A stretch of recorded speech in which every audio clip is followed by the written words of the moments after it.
우리의 예배를 받으시는 주님을 찬양합니다. 온라인 생중계 예배로 참여하더라도 아주 집중력을 가지고 주님의 임재를 사모하면 현장 예배와 동일한 은혜를 주시리라고 확신합니다. 자, 오늘 말씀의 제목은 죄악 청산에 대한 것입니다.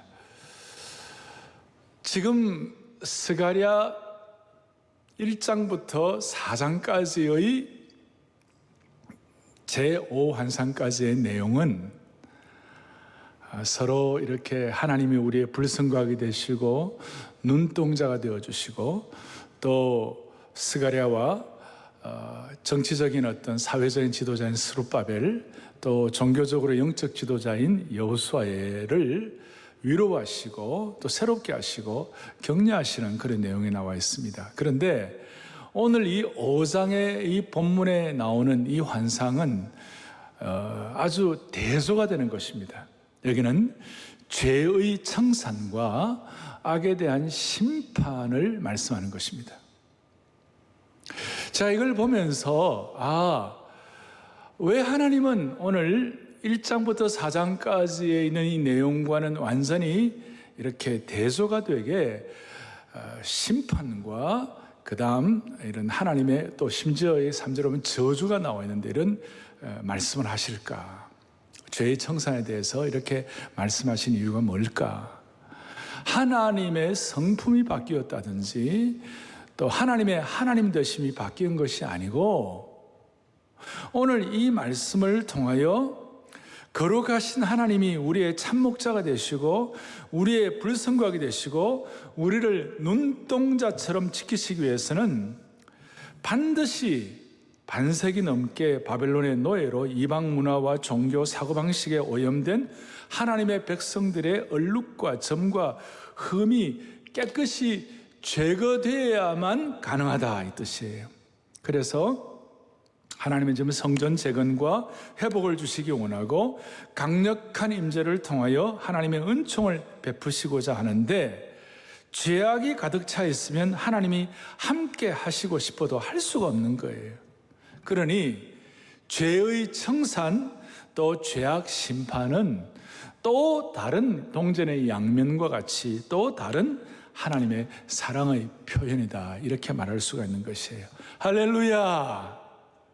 우리 오늘 줌으로 들어오는 모든 분들 또 우리 온라인 생중계로 들어오는 모든 분들 정말 그렇다 마음에 들면 그 자리에서 한번 할렐루야 하십시다. 할렐루야 그렇습니다 하는 그런 마음으로 우리 오늘 다 함께 그런 마음을 갖도록 되었으면 좋겠습니다.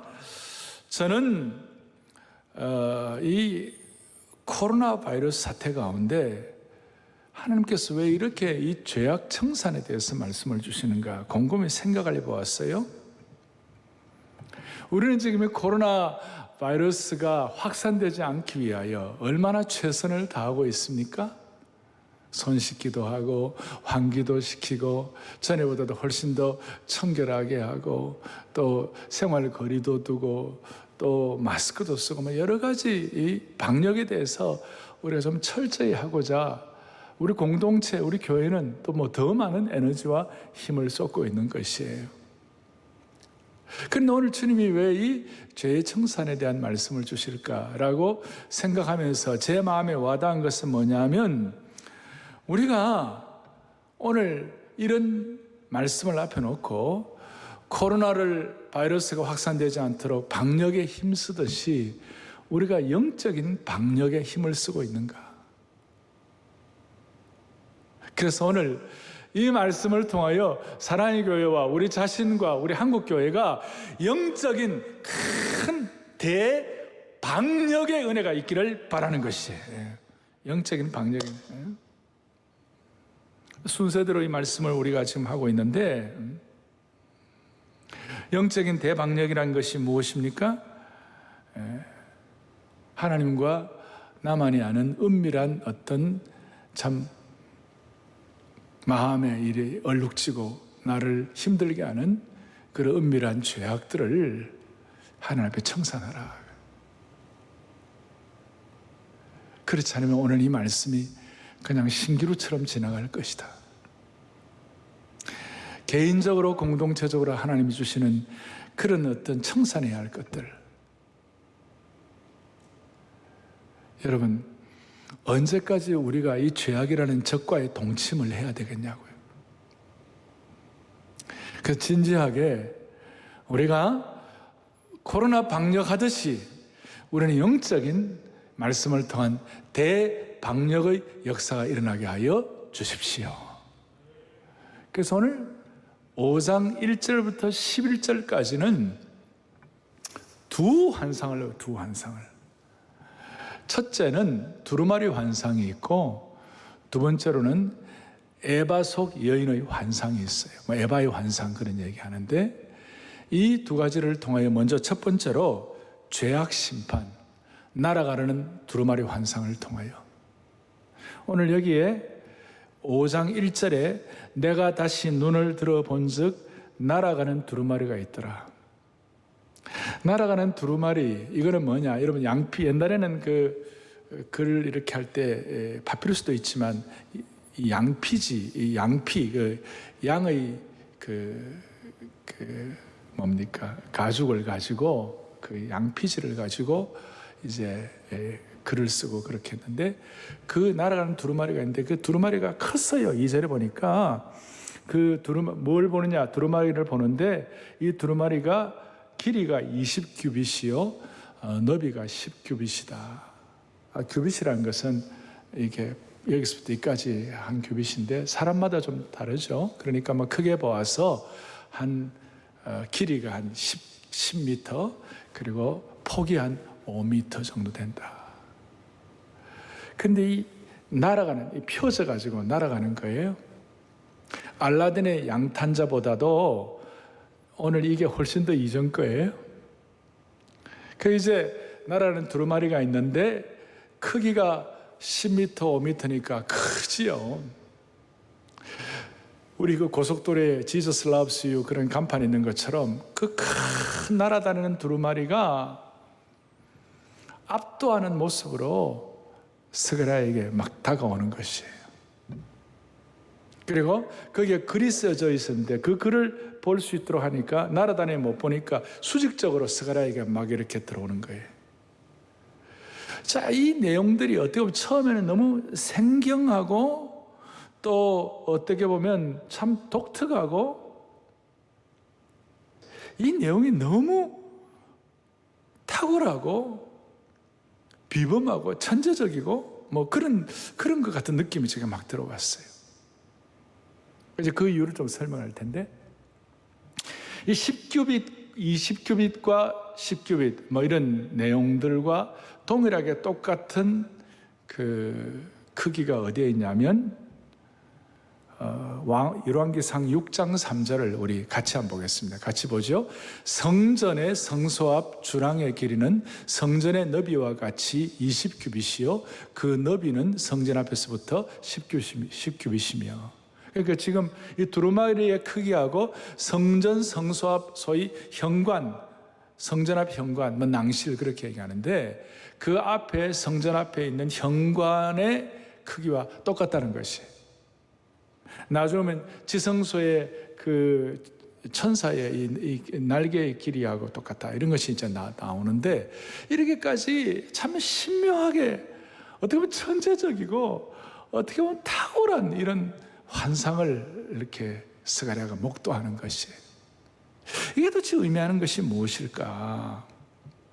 그리고 거기에 보니까 3절에 보니까 뭐가 기록되어 있는가 하면 5장 3절 쭉 그 내용들이, 도둑질하는 자는, 거기에 이제 두루마리에 기록된 글들이, 도둑질하는 자는 그 이쪽 글대로 끊어지고 맹세하는 자는 그 저쪽 글대로 끊어지리라, 이렇게 했는데, 이게 이제 세 번역에 이렇게 나와 있어요. 같이 우리 또박또박 같이 보겠습니다. 함께 우리 영상으로 들어오는 분들, 또 우리 설교 노트 다 가지시고 또박또박 같이 한번 우리 같이, 두루마리 한쪽에는 시작.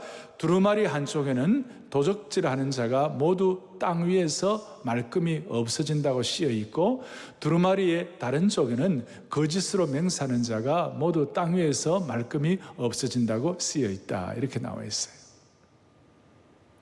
그러니까 두루마리의 한쪽에는 소위 8계명, 8계명 도둑질하는 자, 8계명을 어기는 거. 그 다음 또 한쪽에는 거짓 맹세, 3계명, 여러 해석이 있지만 3계명에 하나님의 이름을 망령되게 일컫지 말라. 하나님의 이름에 대해서 함부로 맹세해가지고 하나님의 이름을 망령되게 일컫지 말라. 그래서 신학자들이 대체적으로 한쪽은 하나님과의 관계에서 잘못된 죄악, 거짓 맹세, 또 하나는 도둑질하는 거, 일반 사람들과의 관계에서 잘못한 거. 이 대표적으로, 그러니까 두루마리가 크게 이제 한쪽 면 이렇게 해가지고 하나님과의 관계에서 잘못된 것, 또 하나는 사람과의 관계에서 잘못된 것. 여기에 총체적으로 이걸 대표하는 것이다. 특별히 여러분들 예수님 말씀하실 때 하나님과의 관계, 마음과 뜻과 정성을 다 하나님을 사랑하고 이웃 사랑하는 것, 이 두 가지 대계명과 서로 연결이 되지 않겠는가. 따라서 우리가 이 땅을 살아가면서 하나님과의 관계를 완벽하게 하는 사람이라든지 사람과의 관계를 완벽하게 하는 사람이 얼마나 되겠는가. 우리는 여기에 대해서 늘 수많은 짐들을 갖고 있는 것이, 수많은 짐들을 갖고 있는 것이.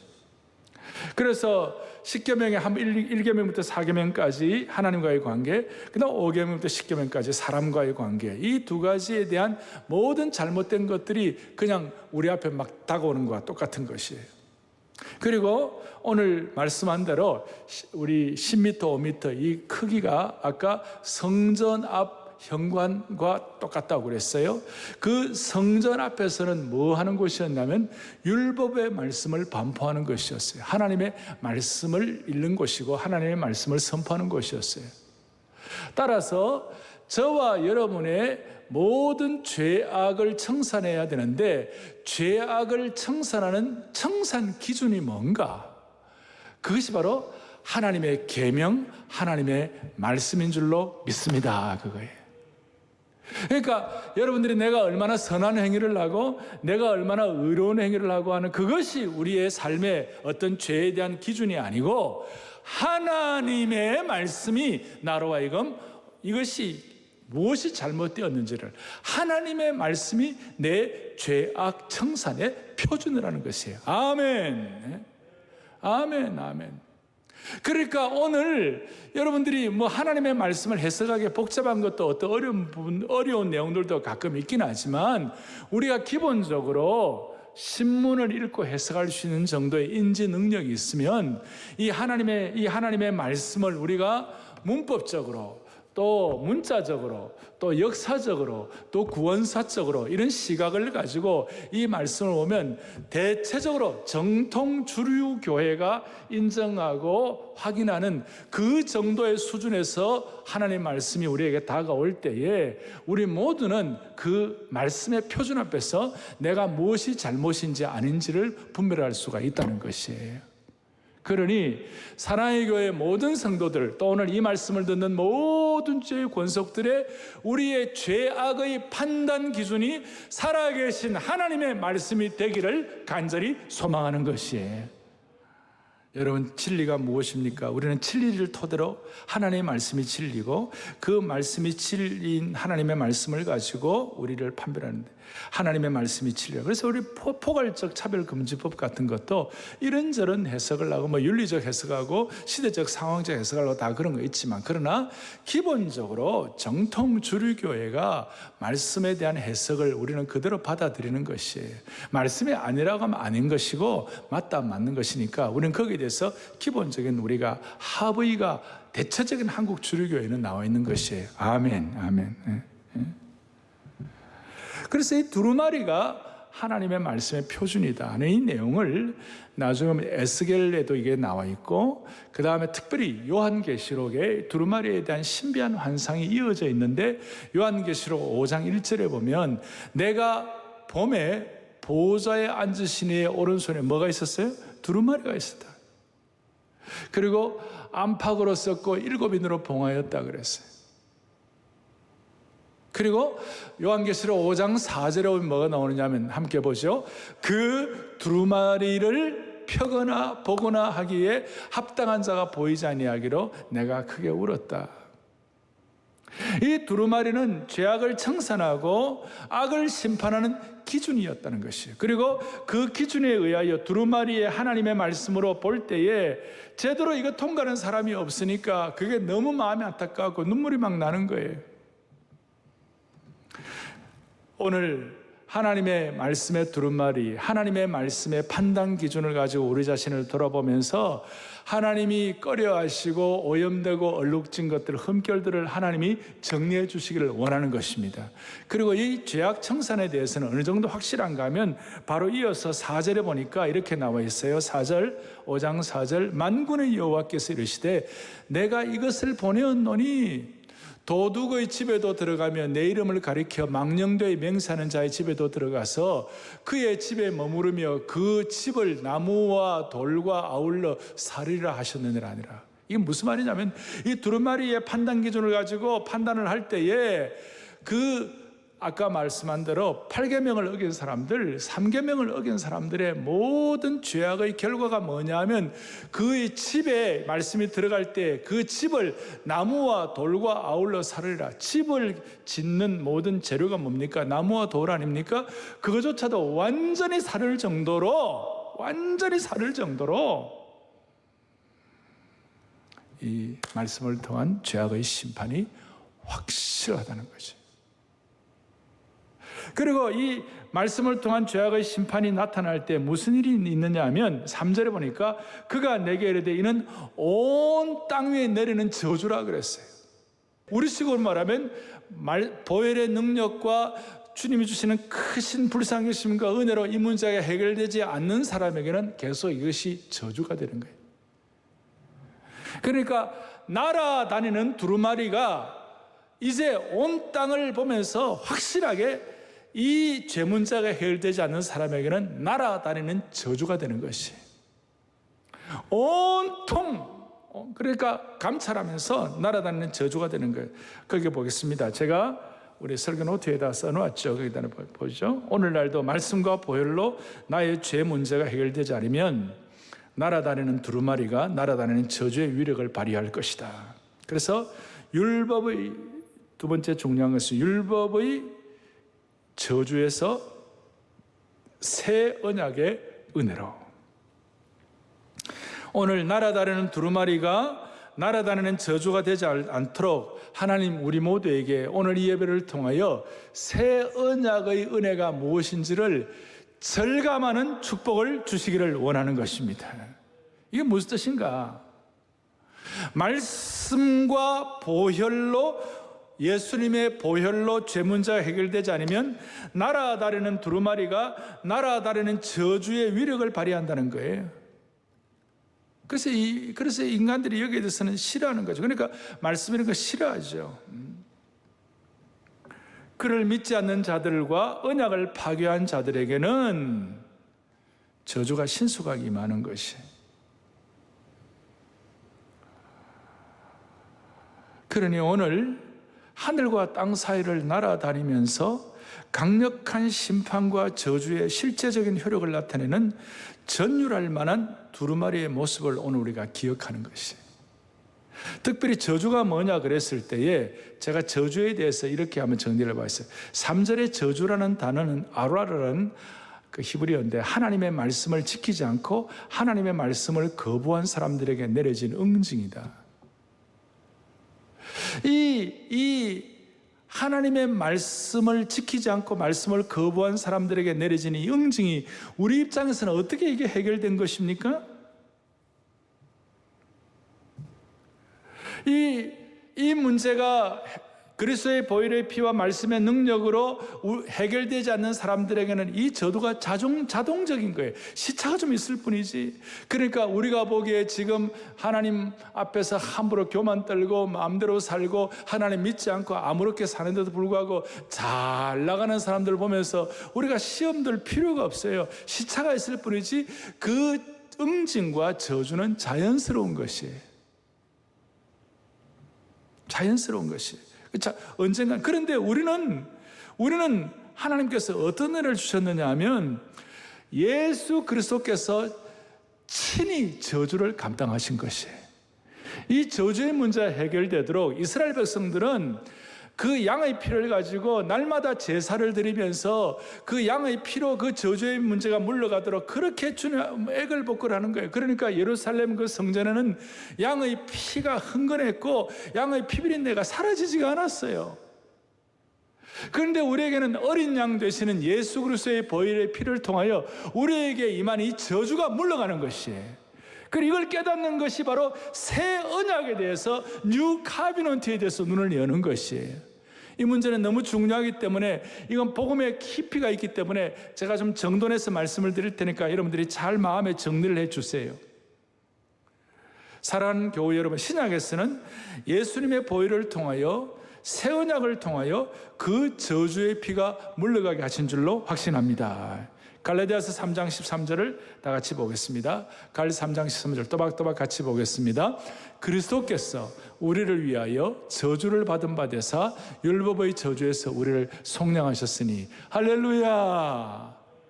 자, 다시 한번 율법의 저주에서 우리를 다 구원해 주신 줄 믿습니다. 할렐루야. 오늘 이 코로나 바이러스 사태 가운데서 우리에게 유일한 희망이 뭡니까? 율법의 저주에서 우리를 속량하신 주님을 찬양한다 이것입니다. 마태복음 26장 28절에 성찬식을 할 때마다 이것은 죄 사함을 얻게 하려고 많은 사람을 위하여 흘리는 바 나의 피 곧 언약의 피니라. 구약에는 어린 양의 피를 가지고 양의 피를 가지고 구약에는 그 죄 문제를 해결하려고 그렇게 액을 복구를 했지만 신약에서는 어린 양 되시는 예수 그리스도의 언약의 피, 보혈의 피를 통하여 우리에게는 모든 저주가 물러간 줄로 믿습니다. 이거예요. 따라서 복음이란 어떤 상황에서도 우리 죄를 사하시는 그리스도의 보혈을 신뢰하는 것이에요. 따라서 우리가 할 일은 뭐냐면 이 말씀을 신뢰하고 그 보혈의 강에 나를 던지는 것이에요. 그럴 때 자연스럽게 저주가 물러가고 감사와 기쁨이 솟아나는 것이에요. 여러분, 죄는 우리에게 저주를 가져왔어요. 이것이 다 자동적으로, 이건 오토매틱한 거예요. 다시요. 죄는 우리에게 뭘 가져왔다고요? 저주를 가져왔어요. 죄를 통하여 파생된 저주가 자동적인 것처럼 보혈의 피로 구원받은 사람은 하나님의 계명을 지키는 것도 자연스럽고 자동적인 것이 되는 거예요. 왜냐하면 구약의 율법을 지킬 때는 사람들이 저주받을까 봐 겁이 나가지고 두려움 가운데서 전전긍긍해가지고 지키는 사람도 있었을 것이에요. 그러나 우리는 그런 구약의 율법으로 지키는 것이 아니라 십계명조차도 새 언약의 그리스도의 보혈의 새 언약으로 지키는 것이에요. 새 언약에 나타난 속죄의 계명으로 지키는 것이에요. 따라서 율법이 아니라 새 언약인 줄로 믿습니다. 이거예요. 따라하겠습니다. 율법이 아니라 새 언약이다. 그래서 우리는 율법의 요구로 십계명을 지키는 것이 아니라 주님의 십자가와 사랑과 보혈에 근거하여 자연스럽게 성령의 능력으로 하나님의 말씀을 자연스럽게 십계명을 지키는 것이에요. 더 좀 들어가면 이걸 지키지 않으면 저주받을까 봐 두려운 마음으로 억지로 하는 것이 아니고 하나님의 은혜와 사랑을 맛본 자로서 돌아온 당자처럼 감사하는 마음으로 지키는 것이에요. 할렐루야. 억지로 지키는 것이 아니라 그리스도의 피에 보혈의 근간 은혜가 너무 커서 감사하고 기뻐하는 마음으로 지키는 것이에요. 다시 한번 할렐루야. 여러분, 이것이 참 복음이에요. 이것이 신앙이에요. 이걸 깨닫는 순간부터 우리는 하나님의 참된 사랑을 깨닫고 저주가 물러가고 새 언약 그리스도의 참 보혈의 피에 대한 하나님의 그 은혜를 내 마음에 절감하게 될 때, 그 확인하게 될 때, 성령으로 깨달아지게 될 때에 그때부터 하나님의 사랑을 깨닫고 첫째, 평생 우리는 죽음으로부터 자유하게 되는 것이에요. 죽음의 두려움으로부터 자유하게 되는 것이에요. 율법의 저주로부터 자유하게 되는 것이에요. 마귀의 정죄와 참소로부터 자유하게 되는 것이고 이 땅에 일어나는 모든 두려움으로부터 자유롭게 되는 줄로 확신합니다. 모든 두려움으로부터. 이 너무 중요하니까 제가 한 번 더 확인할 때마다 여러분들 아멘, 아멘 이라면서 우리 줌으로 들을 분들, 생중계로 들을 모든 분들 두 손을 번쩍번쩍 들어주세요. 그대로 될 거예요. 자, 다시 한번 오늘 이 저주가 물러가고 새 언약, 그리스도의 보혈의 새 언약을 깨닫는 사람들에게 이 복음적 신앙에 대한 은혜가 있으면 우리 모두는 모든 죽음의 두려움으로부터 자유롭게 될 줄로 믿습니다. 아멘. 율법의 저주로부터 자유케 됩니다. 아멘. 마귀의 정죄와 참소로부터 자유케 되는 것입니다. 아멘. 모든 삶에 대한 두려움으로부터 자유하게 되는 것입니다. 참된 의탁과 신뢰가 있게 되는 것이죠.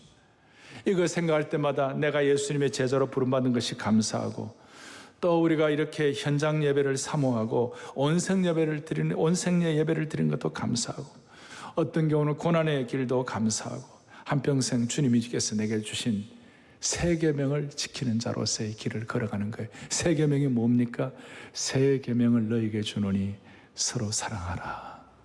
그러니까 새 언약의 은혜가 있으면 새 계명의 현장이 우리 가운데 펼쳐지게 되는 겁니다. 할렐루야. 날아다니는 두루마리의 저주가 그리스도의 보혈로 새 언약의 능력을 얻게 된 것 감사하고, 그래서 우리는 죄악 청산을 우리는 두려움과 형벌의 의미로 하는 것이 아니고 그리스도의 보혈의 새 언약의 은혜 때문에 감사와 기쁨으로 감당하는 것이에요. 옛날 십계명은 막 율법 때문에 막 지킨다고 그랬지만 우리는 십계명을 참 자유를 가지고 지키게 되는 겁니다. 그래서 죄악 청산이라는 것은 보혈의 강수의 은혜와 새 언약의 은혜가 너무 커서 돌아온 당자의 심정으로 복음의 신비를 깨닫고 감행하는 것이. 그래서 이걸 머리로만 아니라 여러분들 그 근육 주사 맞는 것처럼, 직접 그 주사 맞는 것처럼 내 것으로 체화되기를 간절히 바랍니다. 예. 자, 그러면 구체적으로 이 죄악 청산을 어떻게 할 것인가? 또 하나의 환상이 남았어요. 두루마리를 통하여 우리의 신앙의 표준 새 언약, 그 다음에 두루마리의 저주로부터 우리가 새 언약의 자유함과 기쁨과 감사가 회복된 것처럼 구체적 죄의 척결을 에바 속 여인의 환상이에요.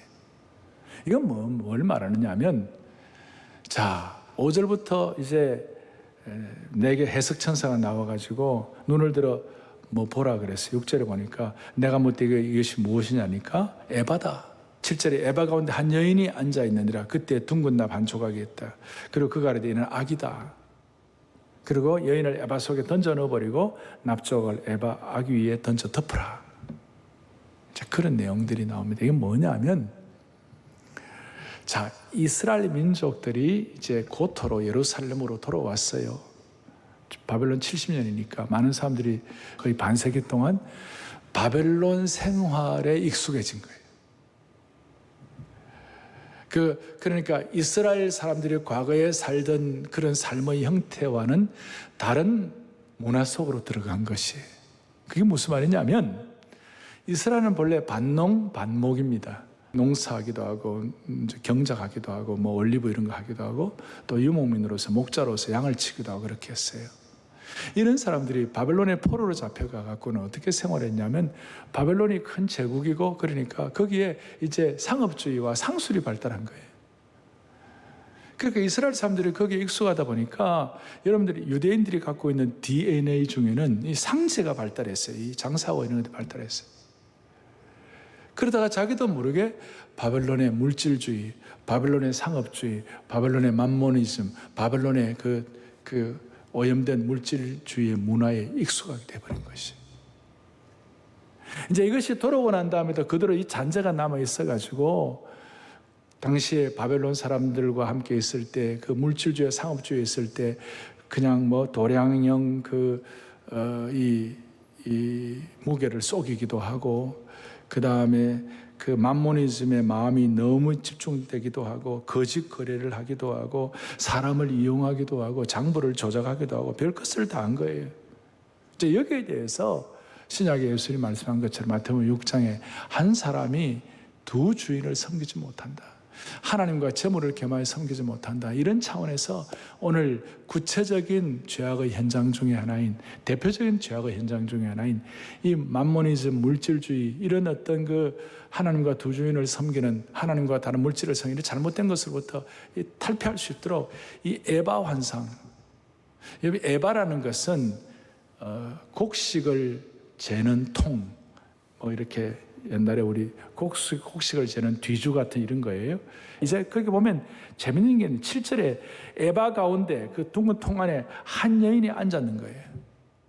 이런 식이에요. 에바 통 안에 있잖아요. 이제 이 스가랴가 보니까 어떤 여인 하나가 일어난다. 참 제가 참 생중계 예배를 드리니까 참 답답할 때가 한두 가지가 아닙니다. 그러니까 에바 속에 어떤 그 여인이 쪼그리 앉아서 전설 따라 삼천리도 아니고, 그러면서 그 에바 속에 있는 여인에 대해서 뭐라고 하면 8절에 이는 악이라, 악 자체라는 것이. 그러니까 이 에바통이 의미하는 악을 상징하고 심지어 구체적인 악 자체가 뭐냐면 그 여인이다.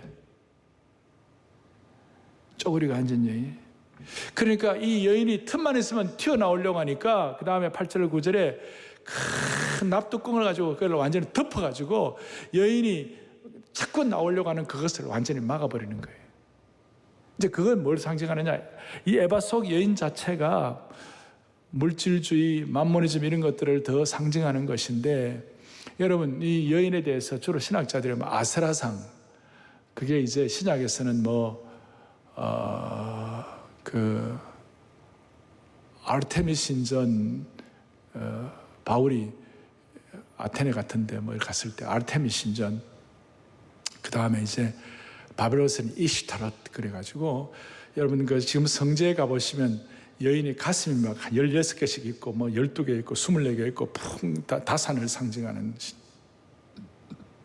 구약에 보면 아세라는 바알 신의 아내였습니다. 바알 신은 비를 내리게 하고 이렇게 목축하게 하고, 그 다음에 아세라는 거기에 대한 열매를 맺게 하고 뭐 이런 것들을 가지고 풍요와 뭐 다산과 물질과 요즘 우리 말 럭저리어스하고 이런 것들을 다 상징하는 것이. 이게 얼마나 끈질긴지 틈만 있으면 에바 통속에서 튀어나오려고 그러는 것이. 그래서 이거는 아니다. 오늘 우리에게도 이런 끈질긴 거 있을 수 있죠. 이것들이 오늘 우리에게도 있을 수 있어요. 이런 약점들이 있기 때문에 이걸 정리할 수 있도록 9절에 보니까 내가 또 눈을 들어본 즉 두 여인이 나오는데 하겐 날개와 같은 날개가 있고, 이 날개 가진 두 여인이 말이죠. 어떻게 하느냐면 10절에 내게 말하는 천사에게 묻되 그들이 에바를 어디로 옮겨가나이까. 11절에 그가 내게 이르되 그들이 신할 땅으로 가서 그것을 위하여 집을 지으려 함이니라. 준공되면 그것이 제 처소에 머물게 되리라. 이게 이제 어떤 뜻인가 하면 이런 죄악의 통, 에바 통과 그 안에 있는 에바 속의 여인, 악 자체를 상징하는, 오늘 이것이 여러분 각자에게 주시는 은밀한 죄가 무엇인지 우리가 다 알 수 없지만 이것들이 얼마나 끈질기고 집요한지 틈만 나면 튀어나가지고 우리를 오염시키고 우리를 괴롭히고 우리로 하여금 그야말로 자동적인 저주에 들어가게 하는 이 모든 것들이 되지 못하도록 꽉 눌려가지고 두 여인이 이걸 어떻게 되느냐면 저 날아서 여기 11절에 보니까 신할 땅으로 던져버리는 거예요. 여러분 신할 땅은 기억하실지 모르겠습니다만 바벨탑을 쌓던 곳이었어요. 인간의 어떤 우상, 인간의 신전, 거기에다 던져버리는 거예요. 왜? 스가랴 앞에 2장에 보면 유다 땅은 거룩한 땅이라. 너는 거룩한, 그러니까 거룩한 땅, 하나님의 백성들에게 있으면 안 되는 이걸 가지고 들고, 천사가 들고 날개로 가가지고 저 신할 땅에다 던져버리고, 그쪽에는 뭐 죄악된 신전들 다 있지만 하나님의 백성들의 살아가야 할 것, 하나님의 백성들의 마음, 하나님의 백성들의 삶의 터전은 거룩해야 할 것이니라. 이렇게. 여러분 이게 좀 너무 비범하고 탁월하고 좀 천재적인 것 같지 않아요? 하나님께서 우리 속에 있는 어떤 구체적인 죄악의 현상, 에바 통속의 여인, 이런 것들을 죄악의 본거지인 하나님을 대적하는 바벨탑 시날산에다 던져버리고, 그 던져버리는 것은 우리가 억지로 하는 것이 아니라 그리스도의 보혈에 근거한 새 언약에 들어간 이 은혜, 이것이 너무 감사해가지고 오늘도 주의 보혈 능력이 떴다. 거기에 나를 던짐으로 말미암아, 거기에다가 저쪽은 죄악을 던지는 것, 통을 던지는 것, 우리는 그리스도의 보혈의 강물에, 그리스도의 보혈의 강수에 나를 던짐으로 말미암아 죄악 청산, 죄의 심판을 통하여 하나님께 큰 영광을 올려드리는 사랑의 교회와 주의 백성들이 되기를 간절히 바랍니다. 그걸 대단히 빠른 속도로 신속하게 에바통 속에 있는 여인을 신할 지역으로 던져버린 거예요. 이게 우리식으로 어떻게 적용되어야 될까요? 우리의 악이 돌출하지 못하도록, 끈질긴 이런 죄성들이 나타나지 못하도록 에바 악의를 덮어버리고 우리의 삶은 만모니즘이나 물질주의 이런 것으로부터 거룩한 땅으로 옮겨가야 하는데, 이거 어떻게 하면 좋을까요? 우리가 돌이켜보면 아직까지 얼룩진 것들, 하나님과 나만이 아는 은밀한 죄악들, 이거 청산하지 않으면 우리가 생각하는 미래와 꿈과 기도의 제목들이 다 파괴시켜버리고 남는 것이 없는데, 그래서 오늘 우리 마무리로 코로나 사태 가운데서 이 말씀이 내게 의미하는 바가 무엇일까? 아까 대방역을 말씀을 드렸는데, 이 코로나 사태는 단순히 의학적인 문제만은 아니다. 의학적인 문제만 아니다. 이거는 분명히 영적 전쟁의 현장이다. 이 코로나 사태를 사탄은 잘 활용해가지고 영적인 유혹으로 몰아가는 전략을 갖고 있어요. 그러니까 이거는 코로나 병균과의 싸움, 방역 정도가 아니라 영적인 방역과 영적인 바이러스와의 싸움인 것이. 마귀는 지금 이 코로나 바이러스를 통하여 가정을 파괴하려고 그러고 있어요. 가정마다, 집집마다 늘 같이 있으니까 거기에 많은 파열음인들이 일어나죠. 또 우리의 정서를 파괴하려고 그랬어요, 마귀는. 그래서 사람들은 우울증과 침을 지고 있는 거예요. 또 경제적인 어려움도 있어요. 그런데 마귀가 가장 주목하는 것은 뭐냐면 영적 생활을 파괴하려는 거예요. 영적인 상태를 파괴하려고 그러는 거예요. 우리가 예배를 함께 드리지 못하니까 우리의 영적 저수지가 메마를 수가 있는 것이, 함께 얼굴을 맞대고 교제할 수 없으니까 교제 결핍증이 걸리는 것이. 그래서 이런 상황 앞에서 오늘 모든 성도들, 온 생애로 들어오는 모든 성도들, 개인적인 죄악 청산과 또 두 번째로는 제도적 죄악의 시스템을 청산해야 한다고 제가 결론 부분에 써놓았죠. 거기에다가 우리는 코로나 사태를 통하여 가정과 정서와 경제를 파괴하고 무엇보다도 성도들의 영적 생활을 파괴하려고 하는 이런 상황에서 우리 개인적인 죄악을 청산하고 그 다음 제도적인 죄악의 시스템을 청산해야 되는 거예요. 특별히 제도적이라는 것은 뭐냐? 이 문화적 시스템, 문화 자체가 죄의 에바통이 될 때가 많이 있어요. 지금 바벨론의 문화가 들어오듯이 오늘 우리가 용납하지 못할 수많은 잘못된 문화들이 많이 있는 것이에요. 오늘 사랑하는 교우들이여, 이 말씀을 통하여 새 언약에 들어간 하나님의 백성임을 하나님 앞에서 확인하고, 주님과 나만이 아는 은밀한 얼룩진 것들을 주님 깨끗하게 그리스도의 보혈로 다시 한번 정결하게 해주시기를 원합니다. 그래서 우리로 하여금 주님이 입혀주신 의의 옷을 입어야만 되는 것입니다. 그리고 말씀을 통하여 내 마음을 대청소하고 대방역할 수 있도록 은혜 주시면 좋겠어요. 대방역할 수 있도록 하나님 우리에게 네 가지 핵심을 주셨어요. 이걸 치유하고 회복할 수 있도록, 그리고 청산할 수 있도록 네 가지 주셨어요. 늘 강조하죠. 네 가지 다시 한번. 첫 번째 뭡니까? 개인적인 큐티. 우리는 이 코로나 바이러스 사태 가운데서도 아까 두루마리가 말씀이 표준이라는 뜻이라고 말씀을 드렸는데, 특별히 시편과 이사야와 잠언 같은 것들을 통하여 여러분 개인적인 말씀을 통한 하나님과 인격적인 교제를 통해 우리의 모든 오염된 것들을 방역할 수 있기를 원합니다. 그리고 주일 예배 때마다 이 말씀을 여러분들 능동적으로 들으셔야 되는 거예요. 5장을 다시 한번 보시고 설교 노트를 보시고 오늘도 주님이 부족한 종을 통하여 지금 나에게 하시는 말씀이 무엇일까 능동적으로 듣는 주의 권속들 되기를 바랍니다. 아멘. 아멘. 주음으로 다 아멘. 그 다음에 세 번째로는 규칙적으로 지난주부터 우리가 다윗 말씀을 통하여 영적인 기백을 회복하고 또 이번 주에도 겸손에 대해서 배우고 이렇게 함으로 말미암아 규칙적인 다락방 참석을 통하여 주님이 또 우리에게 말씀의 표준을 주시는 거예요. 네 번째로는 중요한 것, 자녀들과 함께 말씀을 암송하는 것이에요. 사랑의 교회와 한국 교회와 우리 교회와 지금 우리 현 시기에 하나님이 우리에게 허락하신 축복이에요. 오늘 이 말씀 잘 적용하여 네 가지 이 시대의 두루마리의 표준 큐티와 주일 말씀과 다락방의 말씀과 자녀들과의 말씀 암송을 통하여 여러분들 모두가 다 죄악 청산을 하고 주님 앞에 계명도 기쁨과 감사함으로 감당할 수 있도록 한 분 한 분 붙잡아 주시기를 간절히 축원합니다.